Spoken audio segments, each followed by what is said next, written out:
Assalamualaikum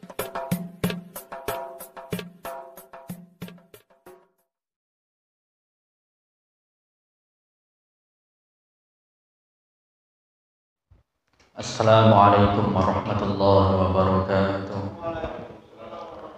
Ila hadratin Nabi Mustafa Rasulullah Muhammadin sallallahu alaihi wasallam wa ala alihi wa ashabihi wa sahbihi wa dzurriyyatihi kiram. Thumma ila hadrati Husain sahib ratib Muhammad sahib ratib al-Haddad Sayyid Abdullah bin Abdul Haddad wa usulihim wa furu'ihim wa silsilatihim bi anna Allah yaghfir lahum ويرحمهم ويولد درجة في الجنة وينفعون بأسرارهم وأنوارهم وعلم في الدين والدنيا والآخرة شيء لله لهم الفاتحة. أعوذ بالله من الشيطان الرجيم.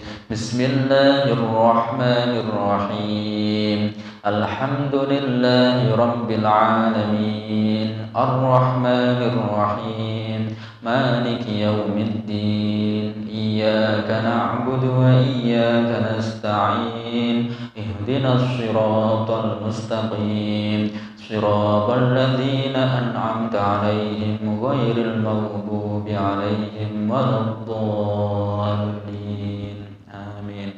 وإلهكم إله واحد لا إله إلا هو الرحمن الرحيم الله لا إله إلا هو الحي القيوم لا تأخذه سنة ولا نوم له ما في السماوات وما في الأرض ما ذا الذي يشفع عنده إلا بإذنه يعلم ما بين أيديهم وما خلفهم ولا يحيطون بشيء من علمه إلا بما شاء وسع كرسيه السماوات والأرض ولا يؤوده حفظهما وهو العلي العظيم.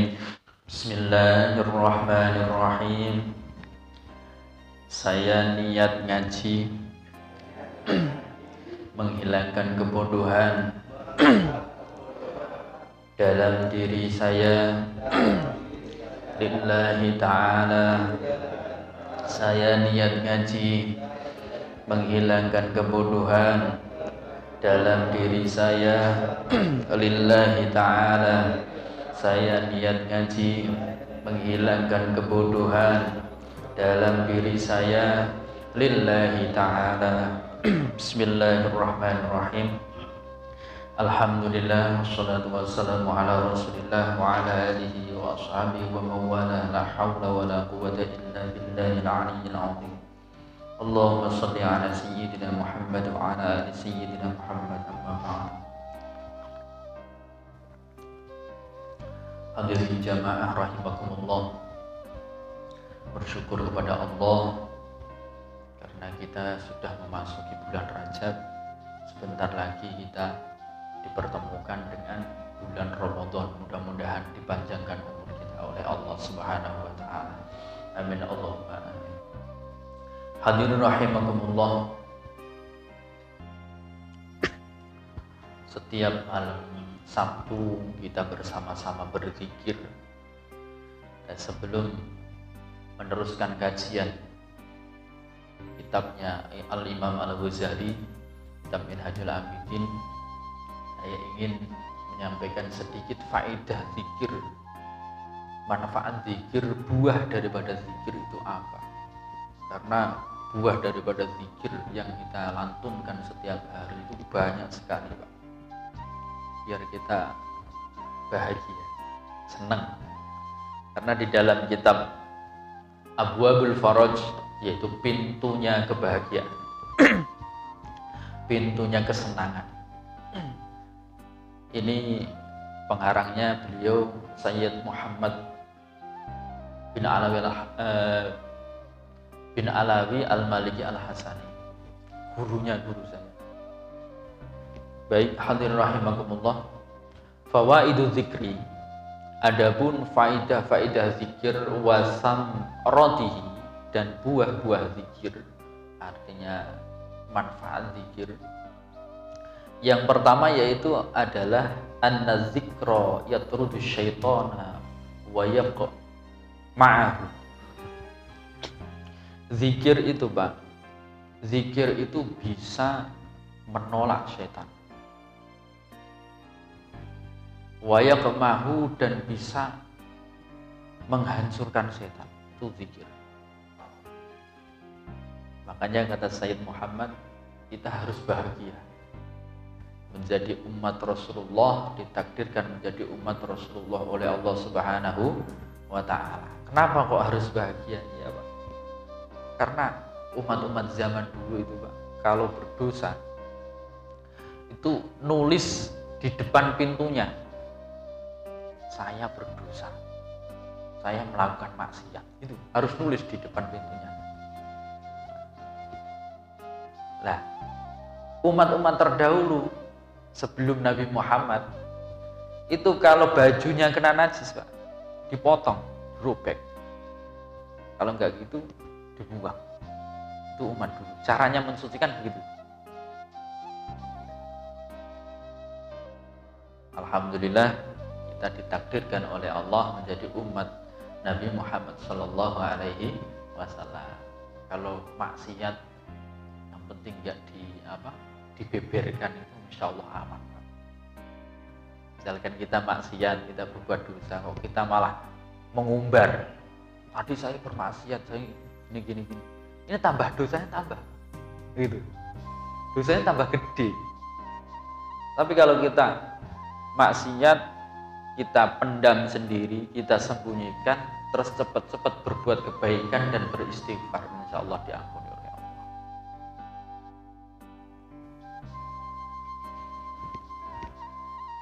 Enaknya menjadi umat Rasulullah Sallallahu Alaihi Wasallam. Duduk saja, meskipun nggak paham di pengajian, dapat pahala. Faedah yang kedua daripada zikir yang kita lantunkan setiap hari, bahkan setiap saat, ada yang mendawamkan zikir khofi. Zikir khofi itu zikir yang orang lain nggak lihat, nggak tahu, yaitu setiap hembusan nafas, tarik keluarnya nafas ini melantunkan Allahu, Allahu, Allahu gitu. Kalau narik nafas Allah, buangnya Allah, Allahu gitu. Ada yang seperti itu, ada yang Allah, Allah, Allah, Allah. Ada yang sambil gerakkan anggota badan. Makanya panjenengan sedaya, bapak-bapak, kalau sowan di rumahnya Ustadz Sani ya, pasti anggota badannya ada yang gerak. Gitu. Itu untuk menggerakkan hati. Orang kalau sudah ahli zikir itu pasti ada yang gerak. Meskipun dia diem mingkem, tapi anggota badannya ada yang digerakkan, entah jarinya atau jari kaki, untuk menggerakkan Allah, Allah, Allah.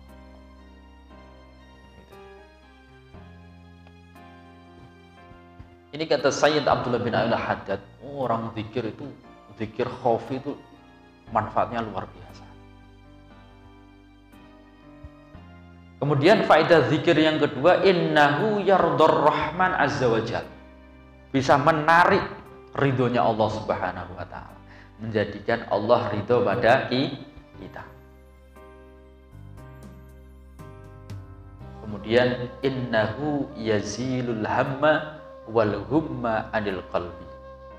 Faedah yang ketiga yaitu zikir itu bisa menghilangkan kesusahan. Bisa menghilangkan apa, Pak? Kesusahan. Hidup saya ribet, Ustaz. Ekonomi saya lagi menurun. Gak usah dipikir teman-teman, Pak. Itu urusan Allah itu. Itu bukan ranah kita. Ranah kita yang penting usaha gitu aja. Ya mikir, tapi jangan teman-teman, jangan terlalu. Udah usaha kok masih gitu aja. Memang disuruh sabar. Bisa jadi kita ditakdir oleh Allah, sebab musababnya kita diberi kehidupan seperti itu menjadi alasan Allah untuk memasukkan ke dalam surganya. Begitu. Ada kalanya orang itu ditakdir untuk sabar, itu diuji terus. Ada kalanya orang itu ditakdir maksiat terus. Mau nggak orang ini istighfar? Ada yang ditakdir oleh Allah menjadi orang yang harus bersyukur.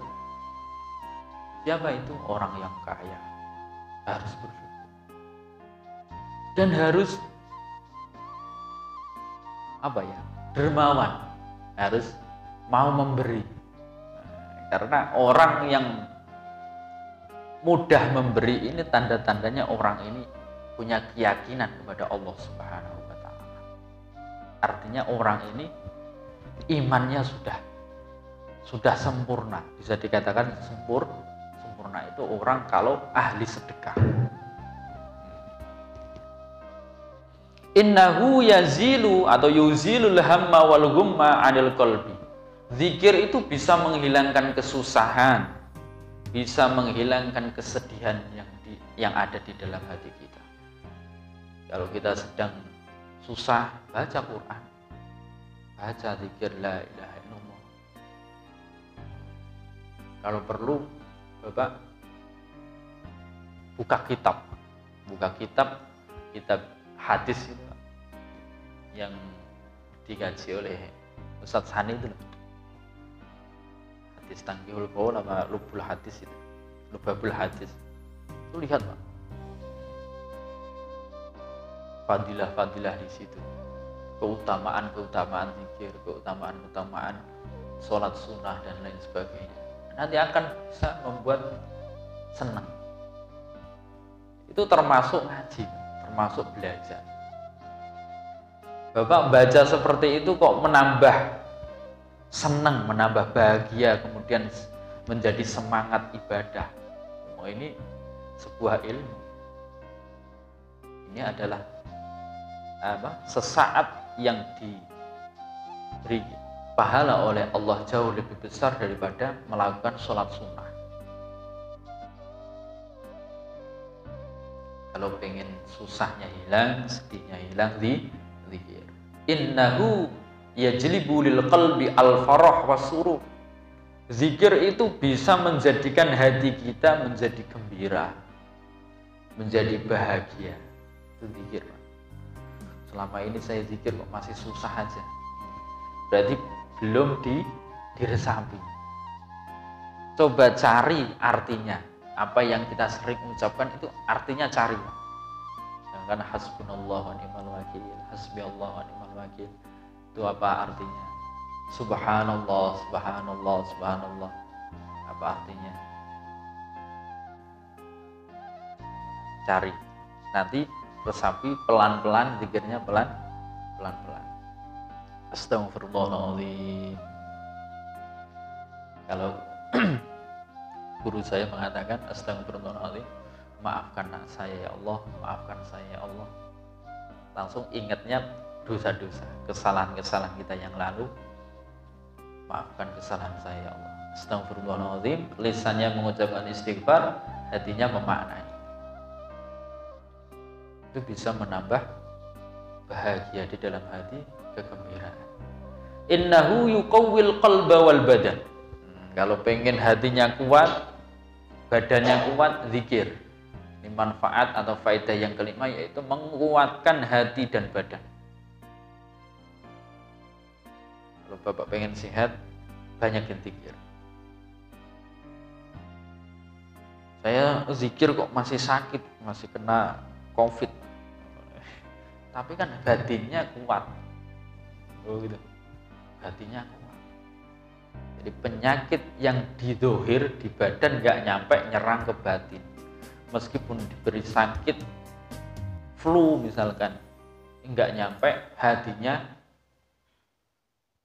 ragu, nggak sampai ke hati, nggak sampai ke batin. Batinnya tetap Allah. Ini adalah takdir Allah Subhanahu wa taala. Nggak sampai mengganggu keimanan, keyakinan kita. Yang keenam, innahu yunawwirul wajha wal qalba. Zikir itu bisa menyinari, bisa membuat wajah kita itu bersinar. dan hati kita bersinar. Yang ketujuh, innahu yajlibur rizqa. Zikir itu bisa menarik rezeki. Semakin banyak kita berzikir, semakin istiqomah kita berzikir, Allah akan mudah memberikan rezeki, mudah, gampang ingat pada kita. Uzkuruni azkurkum, fazkuruni azkurkum. Sebutlah aku, maka kamu akan kusebut. Ana jalisu man dzakaroni. Di dalam hadis qudsi ditulis oleh Imam Al-Ghazali di dalam kitab Bidayatul Hidayah, saya, kata Allah, saya adalah teman duduk orang yang menyebutku. Nah, ingat Pak, kalau kita pas zikir, saat kita duduk berzikir itu ingat hadis qudsi yang itu, ana jalisu man dzakaroni. Saya teman duduk orang yang menyebutku. Ini Allah yang berkata, Allah, saya teman duduk orang yang menyebutku. Artinya ketika Bapak berzikir, Allah ada di situ, hadir, artinya di dalam hati. Makanya hatinya gembira, hatinya bahagia. Yang kedelapan, innahu yaksuz dzakira al-mahabah wal halawah wan nadarah. Zikir itu bisa menyelimutkan kemuliaan. Jadi orang yang senang zikir itu akan terselimuti kemuliaan dari Allah, terselimuti kesenangan dari Allah, terselimuti wajah yang berseri-seri. Itu zikir. Yang kesembilan, innahu yurisu mahabbatar rabbi azza wa jalla. Orang yang istiqomah zikirnya, dia akan mudah cinta kepada Allah Subhanahu wa taala. Dia akan mudah cinta kepada Allah Subhanahu wa taala. Yang ke-10, innahu yurisul qurba minhu. Zikir itu bisa mendekatkan seorang hamba kepada Tuhan. Semakin banyak berzikir, semakin dekat. Innahu yurisu dzakira al-muraqabah hatta yadkhulu fi babil ihsan. Yang ke-11, zikir itu bisa menjadikan seseorang bisa dekat dengan Allah sehingga dia mendapatkan kedudukan makom derajat ihsan. Bisa menjadi orang yang mempunyai makom ihsan. Ihsan itu seperti apa? Yaitu dia bisa kayak melihat Allah, merasakan kalau dilihat Allah terus. Makanya dia mudah untuk takwa. Banyak zikirnya, istiqomah zikirnya mudah untuk takwa. Tapi kalau nggak pernah zikir, ya zikirnya sedikit-sedikit, itu aja nggak diresapi, ya mudah untuk bermaksiat, sulit untuk bertakwa. Yang ke-12, innahu yurisul inabah wahiyya ar-ruju'. Orang kalau sudah istiqomah berzikir kepada Allah, dia akan mudah kembali kepada Allah jika terpleset atau terjebur dalam kemaksiatan. Dia mudah untuk kembali kepada Allah Subhanahu wa ta'ala. Selanjutnya, innahu yaftahu lahu baban aziman min abwabil ma'rifah. Yang ke-13, zikir itu bisa membuka pintu yang besar manfaatnya untuk mengenal Allah Subhanahu wa ta'ala. Semakin kita sering berzikir, semakin kita kenal Allah. Yang ke-14, innahu yurisu dzakirallaha ta'ala lahu kama qala fadhkuruni azkurkum. Orang yang sering berzikir, istiqomah berzikir kepada Allah, akan menjadikan Allah ingat kepada orang itu. Mudah-mudahan kita diistiqomahkan oleh Allah untuk senantiasa berzikir kepada Allah Subhanahu wa ta'ala. Amin Allahumma amin. Sebenarnya masih banyak Pak, semuanya ada 53. Berhubung ini malam, ya nggak tak sebutin semua. Ya mudah-mudahan itu tadi bisa menambah mahabbah kita untuk berzikir kepada Allah, cinta kita untuk berzikir kepada Allah Subhanahu wa taala. Hadirin rahimakumullah, Al-Imam Al-Ghazali berkata di dalam kitab Minhajul Abidin, di dalam muqaddimah, ini ada orang dalam beribadah itu ada 7 tahapan. Tahapan yang pertama adalah tahapan ilmu. Orang ketika mendekat kepada Allah, tahapan yang pertama harus ilmu, punya ilmu, harus berilmu. Tahapan kedua yaitu tobat. Harus tobat juga, Pak. Harus menjauhi larangan-larangan Allah. Kemudian tahapan yang ketiga adalah godaan. Hati-hati, jangan merasa apa? Jangan santai-santai, jangan merasa nggak ada godaan. Bahkan ketika orang itu mendekat sama Allah, malah gede atau besar godaannya. Tahapan yang ketiga kata Imam Ghazali, godaan. Pasti orang yang mendekat kepada Allah ada godaannya.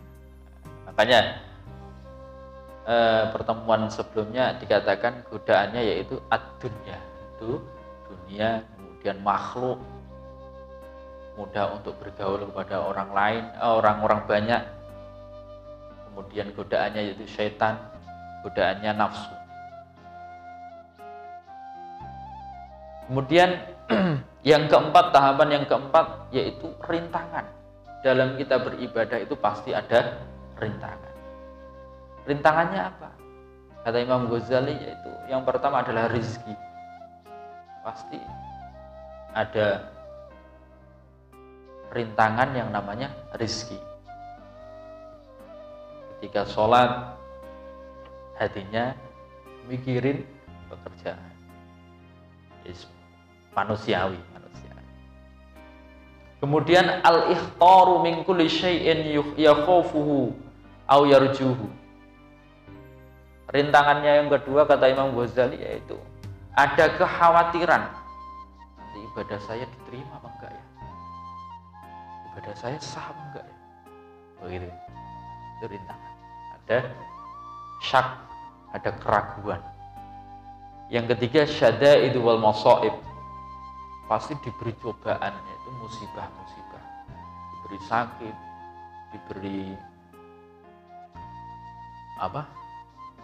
Ada yang orang istiqomah dalam beribadah itu malah dikasih cobaan oleh Allah, beser, Pak. Ada yang seperti itu, dikasih cobaan beser. Ketika cepat-cepat pengen jamaah, itu pengen kencing malah. Ini kalau nafsunya diikutin, marah-marah terus kalau ketika mau jamaah. Tapi kalau sabar, memang Allah takdirkan seperti ini, ya mau bagaimana lagi. Akhirnya apa? Ya tetap minta pertolongan kepada Allah. Kembalinya ya kepada Allah. Hanya Allah yang bisa menolong. Anwa'ul qada yang ketiga, yang keempat yaitu anwa'ul qada minallahi bil khulu wal maut. Orang yang beribadah pasti akan diuji pahit manisnya kehidupan. Kemudian tahapan yang kelima, tahapan pendorong, motivasi, yaitu tawakal, pasrah, sabar, ridho dengan ketentuan Allah. Ini harus ada pada seorang hamba yang pengen mendekat kepada Allah Subhanahu wa ta'ala. Yang keenam, tahapan yang keenam yaitu cacat. Ketika seorang itu sudah mempunyai tawakal, mempunyai tafwid itu pasrahnya kepada Allah luar biasa. Sabar, sudah mempunyai kesabaran, sudah ridho dengan ketentuan Allah. Tapi jangan lupa, ketika orang beribadah istiqomah, ini Allah mau mengirimkan penyakit dua, yaitu yang pertama riya, yang kedua ujub, bangga diri dan pamer. Ini pasti ada, pasti datang. Makanya orang yang beribadah pasti ada atau nyenggol menemui yang namanya riya, pengen kelihatan manusia, pengen dipuji. Kalau ada seperti itu, cepat-cepat istighfar, dihilangkan. Nanti anak cucunya riya, ujub, itu ada iri, ada hasud, ada dengki dan lain sebagainya. Itu anak cucunya. Ibu bapaknya riya dan ujub, ada sombong. Itu lahir dari ibadah pengen dilihat orang. Kok ada orang lain yang melebihi dirinya, ya enggak terima. Timbullah iri. Setelah iri timbullah hasud. Pengen orang lain yang menyayangi dirinya itu dihilangkan. Timbullah sombong dan lain sebagainya. Ini adalah tahapan-tahapan cacat. Makanya hati-hati kata Imam Ghazali. Kemudian tahapan yang ketujuh yaitu tahapan syukur. Nah, kalau sudah bisa melewati riya dan ujub, berarti kita alhamdulillah banyak-banyak bersyukur kepada Allah. Kita ditakdir oleh Allah bisa mendekat kepada Allah, bisa melalui rintangan-rintangan yang Allah berikan. Itu di dalam muqaddimah kitab Minhajul Abidin. Nah, sekarang membahas tentang ilmu. Tahapan ilmu. Ilmu itu penting apa enggak sih? Jawabnya penting. Maka kata Imam Ghazali, fa'aqulu wa billahi taufiq.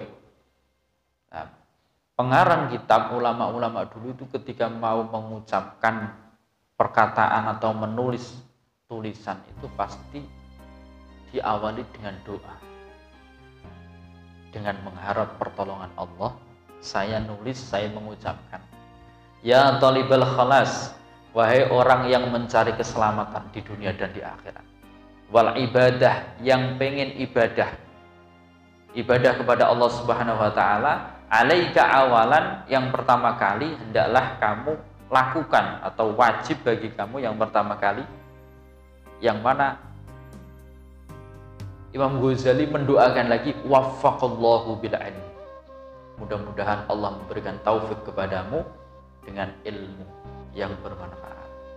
Allahumma amin. Fa innahu al-qadbu alaihi al-madar. Kenapa sih tahapan yang pertama kok ilmu? Karena kata Imam Ghazali, al-ilmu adalah al-qudbu, asal, pokok, wa alaihil madar, dan ini menjadi punjer apa bahasa? Al-madar, pusatnya ibadah, pusatnya orang itu bisa menjadi baik itu ilmu.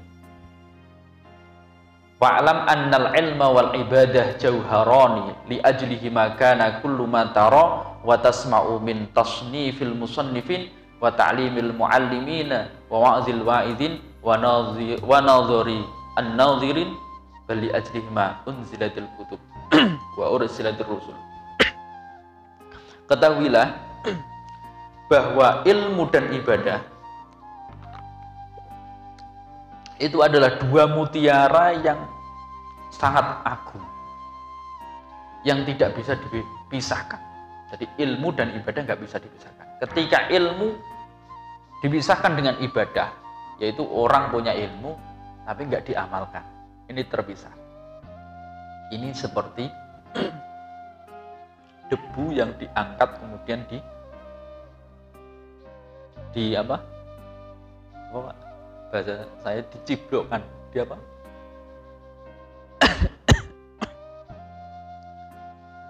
di gini Pak, terus dijatuhkan, Masya Allah. Seperti debu yang dijatuhkan terus tersapu oleh angin.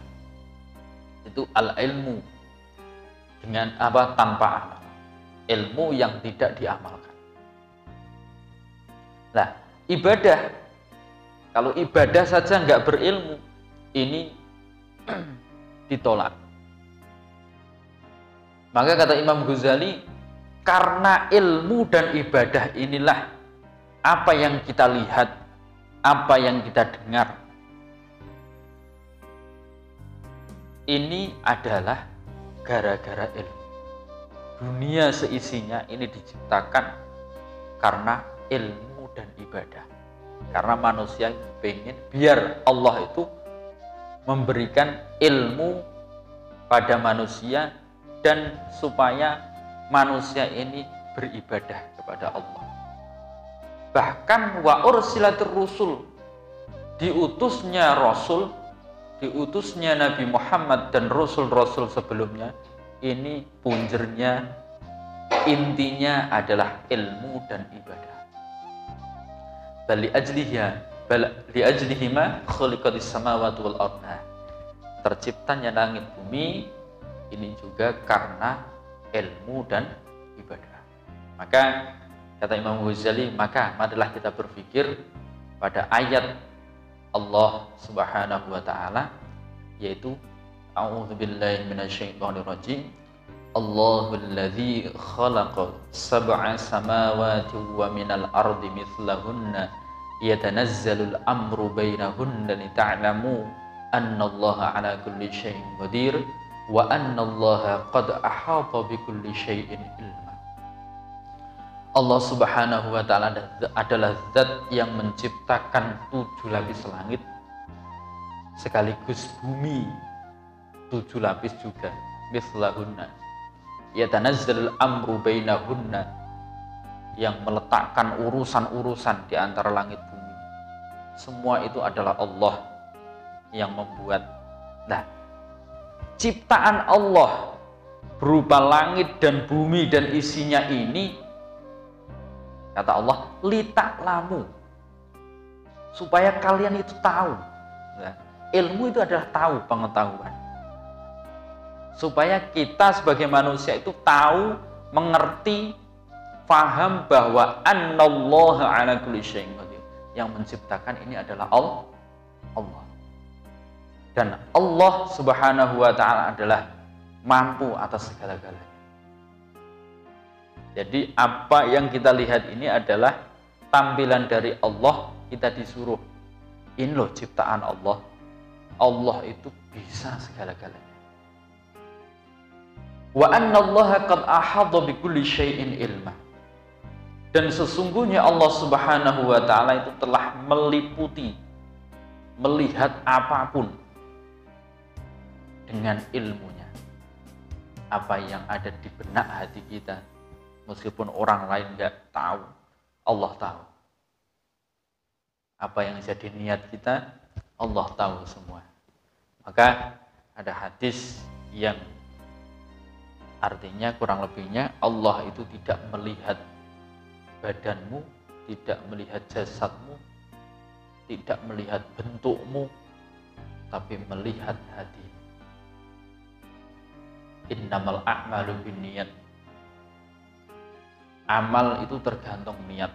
Kelihatannya amalnya baik, sholatnya khusyuk kelihatannya, tapi kalau niatnya gak lillahi ta'ala, ya sia-sia.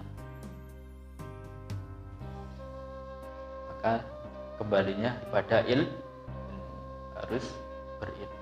Wa kafa bihadhil ayah, cukup dengan ayat ini menjadi bukti ala syarafil ilmi la siyaman ilmu tauhid.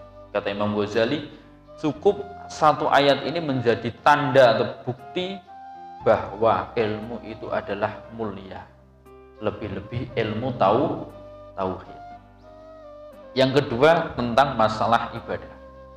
Wal ayatu tsaniyah qauluhu jalla min qail wa ma a'udzu billahi minasyaitonir rajim wa ma khalaqtul jinna wal insa illa liya'budun.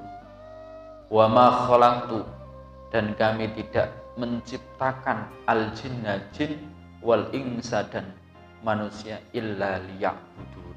Kita diciptakan Pak ini untuk beribadah. Jin di sini didahulukan. Kenapa? Kata mufassir, sebagian mufassir mengatakan ahli tafsir mengatakan kenapa kok jin didahulukan dalam penyebutan? Karena jin itu jauh lebih dulu diciptakan oleh Allah, maka didahulukan. Maka ayat ini adalah sebagai bukti atau tanda atas syarafil ibadah, mulianya ibadah. Waluzumil iqbali alaiha fa'azim bi amrayni. Maka dua hal ini harus kita jaga. Harus berilmu juga diamalkan. Jangan hanya beramal tanpa ilmu. Nah, makanya kembali lagi, ibadah yang sudah kita lakukan selama ini perlu sering-sering dicek, Pak. Contoh sholat kita, bacaan kita sudah benar apa belum? Dicek. Ada salah satu teman saya itu ngecek, Pak, ngecek tahiyat, tulisan tahiyat. Ternyata salah yang selama ini teman saya itu baca, itu nggak cocok dengan tulisannya. Ini repotnya gini. Makanya ayo dicek lagi. Tahiyatnya udah bener apa belum, dicek lagi. Panjang pendeknya, Fatihahnya dicek lagi. Lebih-lebih niatnya. Ayo mudah-mudahan kita bisa niat lillahi ta'ala. Fa idza alimta dzalika fa'lam annal ilma asyraf al-jauharaini wa afdaluhuma. Kanjeng Rasul sallallahu alaihi wasallam dawuh, inna fadlal alimi 'alal 'abid ka fadli 'ala adna rajulin min ummati. Keutamaan orang yang berilmu, kata Rasul, itu dibanding orang yang ahli ibadah. Orang yang berilmu dibanding dengan orang yang beribadah, hanya beribadah tanpa ilmu. Ini kata Rasul, itu seperti aku, keutamaanku dengan dibanding dengan umatku yang paling rendah, umatku yang paling bodoh, gitu.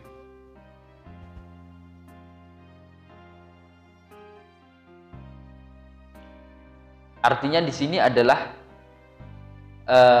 al-murad bil fadl, keutamaan di sini adalah kasratus shawab, banyaknya pahala, asyamil lima yu'tihi Allahu lil abdi fil akhir, banyaknya pahala nanti yang diberikan oleh Allah di akhirat.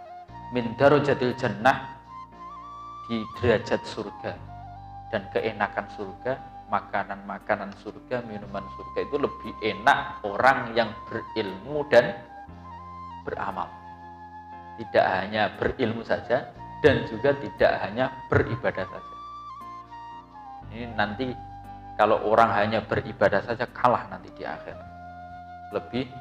Lebih enak orang yang berilmu dan beribadah. Wa qala Nabi sallallahu alaihi wasallam nazratun ilal alim ahabbu ilayya min ibadati sanatin siyamiha wa qiyamiha.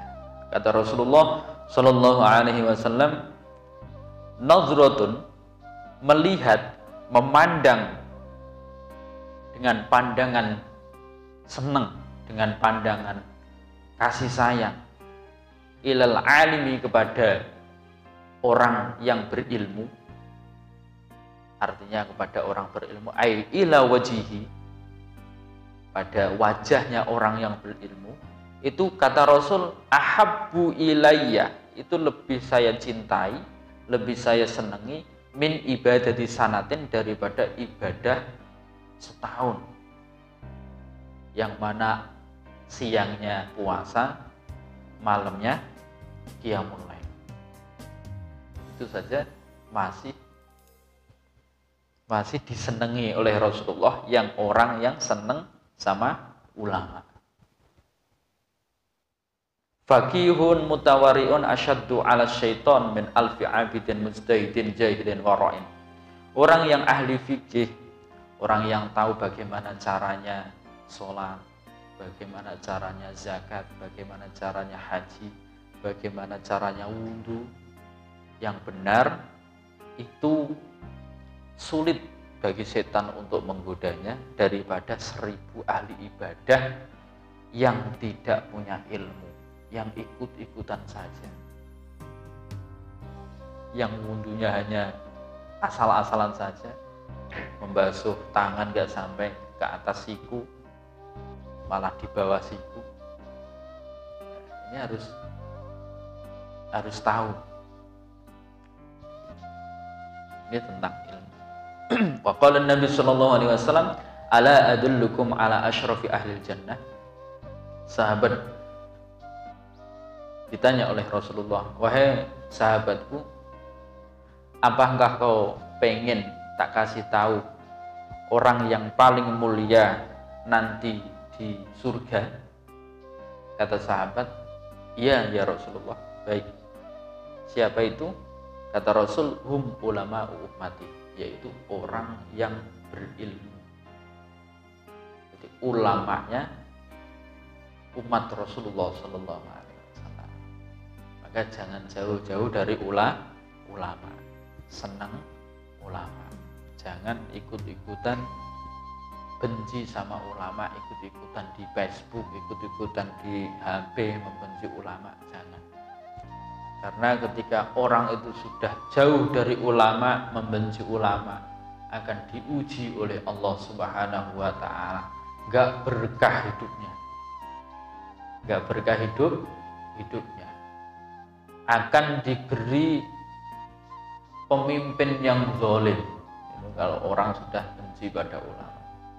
Kemudian yang ketiga yang lebih parah lagi, yaitu ujian dari Allah bagi orang yang benci sama ulama, jauh dari ulama, adalah matinya su'ul khotimah.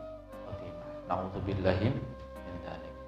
Maka kita minta kepada Allah Subhanahu wa ta'ala, mudah-mudahan dengan kita istiqomah ngaji kitab-kitab ulama-ulama terdahulu, menambah mahabbah kita kepada ulamanya Allah, menambah cinta kita kepada para ulamanya Allah Subhanahu wa ta'ala, dan mudah-mudahan kita nanti dikumpulkan bersama-sama ulamanya Allah di surganya Allah Subhanahu wa ta'ala, dan mudah-mudahan keluarga kita dijadikan keluarga yang sakinah mawaddah warahmah dengan wasilah kita cinta ulama, dan mudah-mudahan dengan wasilah kita ngaji kitabnya para ulama, kita diberikan anak cucu yang soleh solihah. Amin Allahumma amin. Dimasukkan ke dalam surga oleh Allah Subhanahu wa ta'ala, bertemu Rasulullah sallallahu alaihi wasallam. Ala hadiniya al-Fatihah.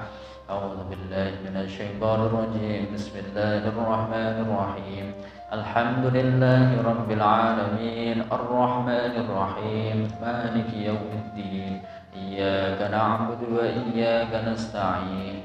Ihdinas siratal mustaqim, siratal ladzina an'amta 'alaihim ghairil maghdubi 'alaihim waladdallin. Mohon maaf, demikian yang bisa kami sampaikan, kurang lebihnya mohon maaf. Wassalamualaikum warahmatullahi wabarakatuh.